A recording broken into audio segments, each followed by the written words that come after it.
Alright guys, स्वागत है आपका इस वीडियो में। तो जैसे कि आपको याद होगा, लास्ट एपिसोड में यहाँ पे गोकू ने गोमा के बंदों को हराया था, जिसके बाद ये लोग जब यहाँ से जाने वाले थे तभी पीछे से एक लड़की आ जाती है। अब यार इस लड़की का नाम हमें थोड़ी देर में बताया जाएगा, तो थोड़ा वेट कर लो, ठीक है। तो ये लड़की यहाँ पे यही कहती है गोकू से कि तुम एक बच्चे हो लेकिन तब भी तुम काफी ज्यादा ताकतवर हो, तुमने उन लोगों की वाट लगा दी। तो गोकू कहता है क्योंकि मैंने ट्रेनिंग की है ऑफ कोर्स। तो वो लड़की कहती क्या? तो गोकू कहता है कि ट्रेनिंग की है, ट्रेनिंग।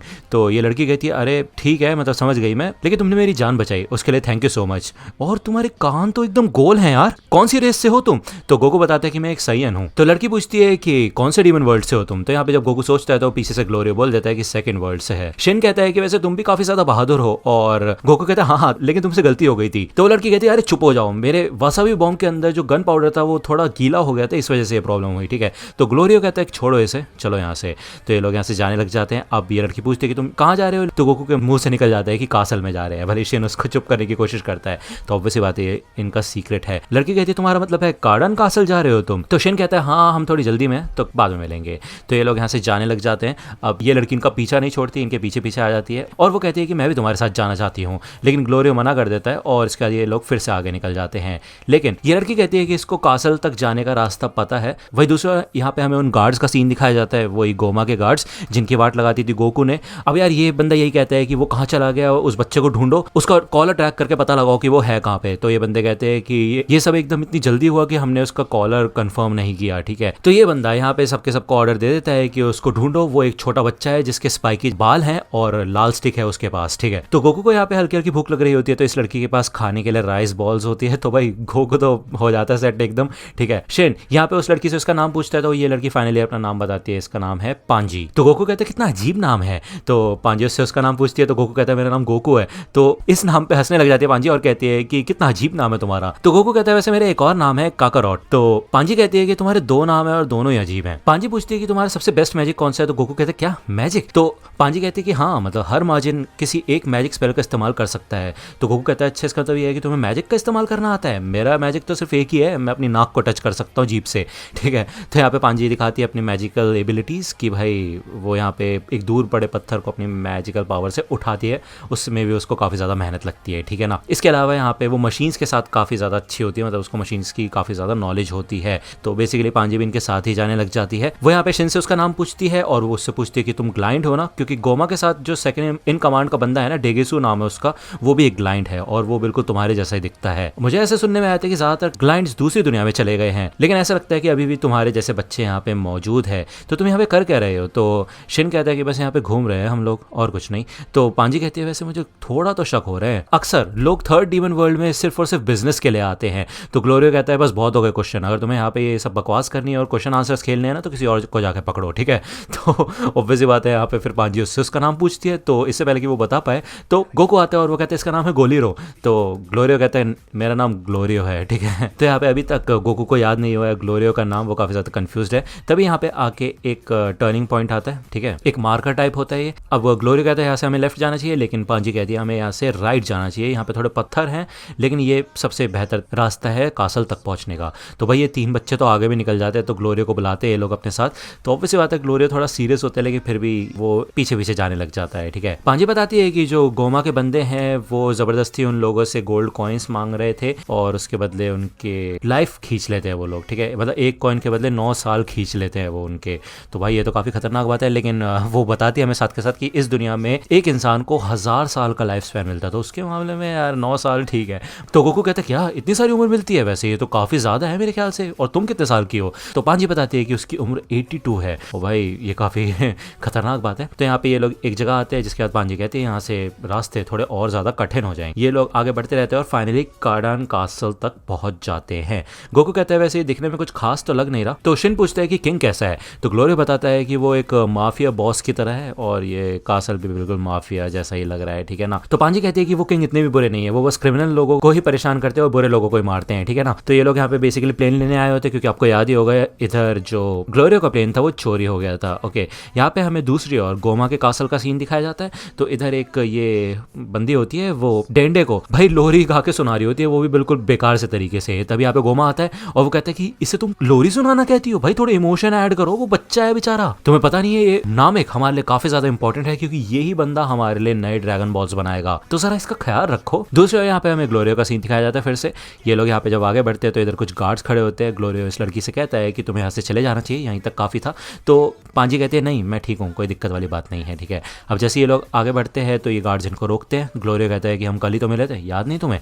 तो ये गार्ड्स कहते हैं अरे हाँ यार याद तो आ रहा है मेरे को थोड़ा, और ये बच्चे कौन है? तभी पीछे से पांजी निकल के आती है और ये लोग डर जाते हैं। ये कहते हैं क्या प्रिंसेस, स्वागत है आपका घर में। तो हो यार ऑब्वियस सी बात है, ये चीज़ हमें नहीं पता थी, लेकिन अब पता चल गई है कि पांजी ही इस डीमन कासल की प्रिंसेस है। ओके, जो कि काफ़ी कमाल की बात है। पांजी इन दोनों ही गार्ड्स को डांटती है और वो कहती है कि तुम्हारे इस एटीट्यूड की वजह से ही यहाँ पे लोग हमें माफिया कहते हैं और माफिया कासल कहते हैं इस जगह को, ठीक है ना। तो ये लोग आगे बढ़ने लग जाते हैं। शिन कहता है कि तुमने हमें पहले क्यों नहीं बताया कि तुम प्रिंसेस हो, और गोकू कहता है कि वैसे तुम सच बताओ तो प्रिंसेस जैसी लग नहीं रही। पांजी कहती है कि चुप हो जाओ गोकू और चलो मेरे साथ। ये लोग यहाँ पे आ जाते हैं और ये बिल्कुल बाकी कासल्स की तरह होता है, ठीक है। यहाँ पे खाने पीने की चीज़ें बन रही होती है, ट्रेनिंग चल रही होती है साइड में। इधर पांजी आके दरवाजा खटखटाती है और ये लोग अंदर आते हैं। फाइनली अंदर यहाँ पे किंग होता है, किंग कार्डन, ठीक है। और यार भाई वो यहाँ पे ना खोपड़ियों के साथ कोई अलग ही गेम खेल रहा होता है, गोल्फ तो बोलूंगा नहीं इसको। तो यहाँ पे एक बंदा आता है गार्ड, ठीक है, वो आके बताता है कि ग्लोरियो यहाँ पे आ चुका है, ठीक है। कार्डन कहता है कि तो तुम उस बंदे को लेके आ गए जो कि इतना ज्यादा ताकतवर है, जिसने माजिन बू को हराया था। तो ग्लोरियो कहता है हाँ यही है वो दो बंदे। तो पहले तो कार्डन को गुस्सा आता है, वो कहते हैं तो बस छोटे बच्चे हैं, ठीक है, इन्होंने हराया माजिन बू को। तो शिन कहता है हाँ वैसे मैं गोकू जितना पावरफुल नहीं हूँ, लेकिन मैं इसका साथ देता हूँ, ठीक है। तो पांजी यहाँ पे आके भाई अपना वर्ड रखती है, वो बताती है कि ये सच में काफी ज्यादा ताकतवर है क्योंकि गोकू ने गोमा के काफी सारे बंदों को हराया, ठीक है, और साथ के साथ मेरी भी जान बचाई। तो कार्डन गोकू का शुक्रिया अदा करता है और वो कहता है कि तुमने पांजी की हेल्प की है, ये काफी अच्छी बात है। पांजी कहती है कि तो आपने गोकू को यहाँ पे बुलाया? तो कार्डन कहता है नहीं, इस ग्लोरियो ने कहा कि वो किसी ऐसे बंदे को लेके आ सकता है जो कि गोमा को हरा सकता है, ठीक है, जो कि बाहरी दुनिया में रहता है। तो ये चीज यहाँ पे शिन नोटिस कर लेता है। भाई शिन तो नोटिस करता है चीजें, भले गोकू तो बिल्कुल बचकाना है, वो ज्यादा ध्यान नहीं देता इन सब चीजों पे, है कि नहीं। तो पांजी समझ जाती है कि ये लोग बाहर की दुनिया से आए हैं और जब भी गोकू के कान गोल हैं, ठीक है। तो शिन पूछता है कि आप चाहते हैं कि हम गोमा को हराएं? तो कार्डन बताते हैं कि हाँ वो काफी खतरनाक है और उसको हम ऐसे खुला नहीं छोड़ सकते, और एक बार वो हार जाएगा तो इस डीमन रियल्म का सुप्रीम किंग मैं बन जाऊंगा, और अगर सब कुछ ठीक रहा तो गोकू तुम आगे चल के पांजी से शादी भी कर सकते हो, ठीक है। तो पांजी गुस्सा हो जाती है और वो कहती है क्या डैड, ये मेरा डिसीजन है, आप इन सब में टांग मत अड़ाइए प्लीज। तो गोकू कहता है लेकिन मेरी शादी तो हो चुकी है, मेरे बच्चे भी हैं। तो पांजी और कार्डन दोनों के दोनों शौक हो जाते हैं सुन के। वो कहते क्या?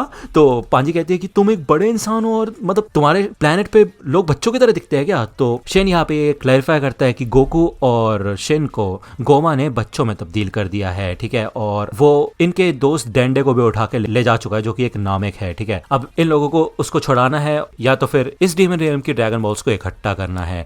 तो ये सुन के तो वो कार्डन डर ही जाता है, कहता क्या ड्रैगन बॉल्स की बात कर रहे हो, मतलब तुम क्या कहना चाहते हो कि तुम टामागामी से लड़ोगे? भाई मजाक चल रहा है क्या खतरनाक प्लान है तुम्हारा? तो गोकू कहता है क्यों नहीं कर सकते हम, बस 3 ही तो हैं, ये तो आराम से कर सकते हैं। तो पांजी आके बताती है कि आज तक किसी ने भी इस दुनिया के ड्रैगन बॉल्स को इकट्ठा नहीं किया है, यहाँ तक कि गोमा भी नहीं कर पाया उनको, क्योंकि टामागामीज है इतने ज्यादा खतरनाक और ताकतवर, ठीक है। तो पहले तो कार्डन इस बात पे यकीन नहीं करता, लेकिन वो ये सोचता है कि अगर ये लोग माजिन बू को हरा चुके हैं तो हो सकता है कि ये सक्सेसफुल हो भी जाए। तो ग्लोरियो यहाँ पे प्लेन के बारे में बात करता है, ठीक है, लेकिन कार्डन कहता है कि मेरे को अभी भी भरोसा नहीं हो रहा कि तुम इतने ज्यादा ताकतवर हो, तो क्या तुम उससे पहले एक डेमोन्स्ट्रेशन दिखा सकते हो? तो गोकू कहता है हाँ जरूर। तो यहाँ पे ये बैटल फील्ड तो नहीं कहूंगा मैं, ट्रेनिंग ग्राउंड टाइप होता है, ठीक है। यहाँ पे आके राजा खड़ा होता है, कार्डन बताता है कि ये है गोकू, भले ये दिखने में छोटा है लेकिन ये दुनिया का सबसे स्ट्रॉन्गेस्ट वॉरियर है, अब तुम इससे लड़ोगे और अगर तुम जीत गए तो तुम्हारा प्रमोशन हो जाएगा, लेकिन अपने हथियार दूर रख दो, नॉर्मल सी लड़ाई होगी ये। तो गोकू कहता है कि नहीं कोई बात नहीं, वैसे भी ये मेरे लिए एक अच्छी खासी ट्रेनिंग हो जाएगी, कोई दिक्कत वाली बात नहीं है, ठीक है। लेकिन गोकू यहाँ पे अपनी रेड स्टिक को रख देता है, ठीक है। तो यार इन लोगों को तो काफी गुस्सा आ जाता है कि गोकू उनको इतने हल्के में क्यों ले रहा है।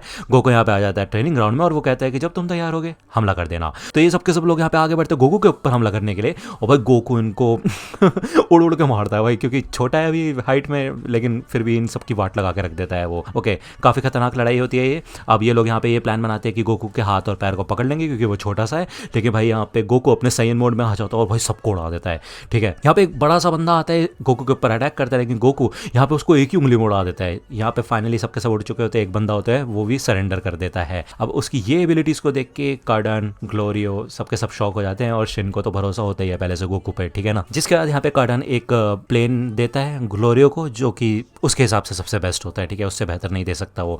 ये सब के सब सामान वगैरह रखना शुरू कर देते हैं। कार्डन यही कहता है कि मैं तुम्हें पानी दूंगा, खाना दूंगा, शराब दूंगा, हथियार दूंगा और स्लीपिंग बैग दूंगा, ठीक है। इसके अलावा वो अपने बंदे को इस प्लेन का डाटा रीराइट करने के लिए कहता है। अब शिन पूछता है कि ऐसा क्यों? तो कार्डन बताता है कि जिस प्लेन में तुम आए थे जो कि ग्लोरियो के नाम पे रजिस्टर्ड था, उससे ये प्लेन थोड़ा अलग है, तो वार्प समाज जो है ना वो इनको यहाँ से जाने नहीं देंगे, क्योंकि उसी सेम पिन नंबर का इस्तेमाल करके कैसे ही जाएंगे वो, है कि नहीं। तो उसको ट्वीक करने के लिए इन्होंने ये हरकत की है। ओके, तो शिन कहता है कि वैसे मैं आपसे एक हेल्प चाहता हूँ, कुछ दिनों में हमारे दोस्त यहाँ पे आने वाले होंगे लेकिन उनको पिन नंबर नहीं पता, तो क्या कुछ कर सकते हैं इसके बारे में। तो कार्डन कहता है कि इसके बारे में हम कुछ ज़्यादा कर नहीं सकते क्योंकि उनके पास पिन नंबर नहीं है। लेकिन तभी वो देखते हैं साइड में एक बंदा होता है हाइबिस। अब वो हाइबिस को कहता है भाई ये बड़ा क्यूट सा लग रहा होता है, वो बैले प्रैक्टिस कर रहा होता है। तो कार्डन उसको कहता है कि मैं चाहता हूँ कि तुम बाहरी दुनिया में जाओ और वहां से हमारे गेस्ट के दोस्तों को लेके आओ। अब भाई ये बंदा कहता है इसको ब्यूटी पार्लर वगैरह जाना है, लेकिन कार्डन गुस्से में इसको कहता है कि ये सब बाद में कर लेना। तो हाइबिस कहता है अच्छा ठीक है, बाहरी दुनिया में कहाँ जाना है ये तो बताओ। तो शिन बताता है कि तुम्हें यूनिवर्स 7 के अर्थ पे जाना है। गोकू बताता है कि सबके सब लोग उस टेंपल के अंदर है जो कि आसमान में उड़ रहा होता है। तो यहाँ पे एक डिवाइस होता है हाइबिस के पास और वो इस डिवाइस की मदद से अर्थ को ढूंढता है और फिर उस प्लेटफॉर्म को भी ढूंढ लेता है। अब वो पूछता है कि कितने बंदों को लाना होगा। तो शिन बताता है कि 3-4 बंदे होंगे। तो हाइबिस बताता है कि मेरे को एक मिड साइज का प्लेन चाहिए होगा। तो कार्डन कहता है ठीक है फिर मैं एक चीज का जुगाड़ करता हूँ। यहाँ पे वो अपने कुछ बंदों को बुलाता है और कहता है जाओ और नेफोमी गैंग का एक मिड साइज प्लेन चुरा के लेके आओ, जल्दी जाओ जल्दी जाओ। वो कहता है कि वैसे थोड़ा ही समय लगेगा, तुम अपने दोस्तों के लिए इंतजार करना चाहोगे। तो गोकू कहता है अरे नहीं नहीं, वो हमारे पीछे पीछे आ जाएगा, कोई दिक्कत वाली बात नहीं है। तो यहाँ पे हमें दिखाया जाता है पांजी भी अपना सामान वगैरह पैक करके जा रही होती है प्लेन में। तो कार्डन उसको रोकने की कोशिश करता है। वो कहता है कि तुम बस इनके रास्ते में आओगे, तुम इनकी मदद नहीं कर पाओगी। तो पांजी कहते हैं कि मैं भी गोमा को हारते देखना चाहती हूँ और वैसे मैं मशीन्स के साथ अच्छे से खेल लेती हूँ, मेरे को उनके बारे में पता है। और अगर ये कचरा मशीन कहीं टूट गई, ये प्लेन अगर खराब हो गया तो ये लोग मुसीबत में फंस जाएंगे। तो यहाँ पे कार्डन थोड़ा सोच में पड़ा होता है। तो गोकू ग्लोरियो से पूछता है कि क्या तुम मशीन्स के बारे में जानते हो। तो ग्लोरियो कहता है नहीं, मैं कुछ खास नहीं जानता मशीन्स के बारे में। तो वो कहता है ठीक है फिर पांजी हमारे साथ आ सकती है और इससे हमें काफी मदद भी मिलेगी। तो पांजी कहती है देखा गोकू, अब की ना तुमने काम की बात। तो यहाँ पे कार्डन अभी भी टेंशन में होता है। तो गोकू कहता है चिंता मत करो, अगर कुछ भी प्रॉब्लम होगी तो मैं उसे बचा लूंगा। तो ये लोग जब यहाँ पे जाने के लिए तैयार होते हैं तो शेन इधर गोकू के पास आता है और वो उससे यही कहता है कि मुझे ऐसा लगता है कि ग्लोरियो हमसे कुछ छुपा रहा है। तुमने देखा ना, किंग कार्डन को तो पता ही नहीं था कि हम बच्चे बन चुके हैं और साथ के साथ उन्होंने ये बताया कि ग्लोरियो ने उनसे आके कहा था, जबकि उसने हमें ऐसा बोला कि किंग ने हमें बुलाया है। तो गोकू कहता है हाँ यार ऐसा लग तो रहा है, लेकिन इससे कुछ फर्क पड़ता है। तो यहाँ पे ये लोग जाने के लिए तैयार हो जाते हैं, प्लेन के अंदर बैठ जाते हैं। काफी ज्यादा सच में सामान हो चुका होता है। ये लोग यहाँ से उड़ के जा रहे होते हैं और गोकू पूछता है कि ड्रैगन बॉल्स तक पहुंचने के लिए कितना समय लगेगा, हमें दूर है क्या। तो ग्लोरियो कहता है कि हाँ तकरीबन 4 दिन लग जाएंगे अगर हम ब्रेक ले लेके जाते हैं। तो गोकू कहता है अरे यार इतना बैठूंगा कैसे मैं। तो पांजे बताती है कि जो थर्ड डीमन वर्ल्ड है वो पूरे डीमन रियल्म का सबसे बड़ा है, ठीक है। तो चुपचाप रोना है बंद करो, 4 दिन वैसे भी कम ही है, ठीक है। तभी इनके प्लेन के इंजन की वाट लग जाती है, उसमें से धुआं निकलने लग जाता है और भाई ये ऑलमोस्ट क्रैश होने लग जाते हैं। तो पांजी कहती है ऐसा लगता है कि हमने इस प्लेन की औकात के हिसाब से सामान नहीं रखा, कुछ ज़्यादा ही रख लिया है। तो ये यहाँ पे आके नीचे क्रैश हो जाते हैं, मतलब ज़्यादा दूर भी नहीं पहुंचोगे मेरे ख्याल से, ठीक है। तो यार ये एपिसोड यहीं पे खत्म होता है। नेक्स्ट एपिसोड आएगा नेक्स्ट वीक, मतलब फ्राइडे की रात को। अब यहाँ पे मैं रात में ये एपिसोड बनाने बैठ गया हूँ तो तुम्हें रात में मिल रहा होगा और तुम में से बहुत लोग सोच रहे होंगे कि ये क्या कर रहा हूँ मैं, एकदम से मैंने 4th एपिसोड क्यों डाल दिया। तो यार उसके आंसर्स मैं इसी के नेक्स्ट वीडियो में डालने वाला हूँ, ठीक है। एक एक्सपेरिमेंट फेज शुरू हो चुका है हमारे चैनल के ऊपर और मैं उसकी एक अलग से वीडियो बना के डालूंगा जिससे कि ज़्यादातर लोगों को ये इन्फॉर्मेशन मिल पाए, ठीक है। अभी के लिए अगर वीडियो पसंद आए तो लाइक करना, सब्सक्राइब कर लो अगर चैनल पे नए हो तो। मिलता हूँ आपसे अगली वीडियो में, तब तक के लिए गुड बाय।